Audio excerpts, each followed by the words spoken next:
After ducking all of the issues for more than 5 months, Congress adjourned for 2 weeks, and here's what happened when they returned. Nothing. An empty house was open for 8 minutes and promptly adjourned until 2:28:24.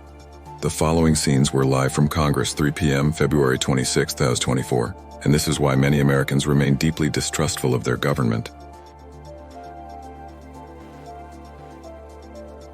Only 20% say they trust the government in Washington to do the right thing just about always or most of the time. Perceived self-interest. 65% of Americans believe that most political candidates run for office to serve their own personal interests. Unresponsiveness. There's a perception that the government is not very responsive to the needs of ordinary Americans. Inefficiency. Many people think Congress is too big and expensive, especially considering it appears to accomplish very little. Let this notice sink in for a moment. Lack of progress. Congress has let the federal government shut down on average once every 2 years over the past 37 years, because lawmakers could not reach an agreement on a spending deal. With less than 2 days to go before Congress threatens another government shutdown, it's time to shut them down. We can replace this useless edifice with a real working government by structuring the House under Article the 1st.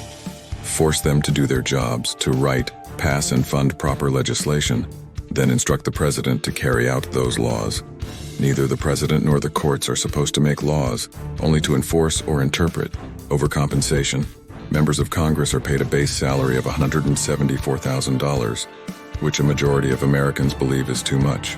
Despite these criticisms, surprisingly, there is still support for our Congress to play a substantial role in governing our country. However, the dissatisfaction with Congress has led to a widespread belief that it does too little on issues affecting many groups, including middle-income people, those with lower incomes, and retired people. Brought to you by FirstAmendmentFreePress.org.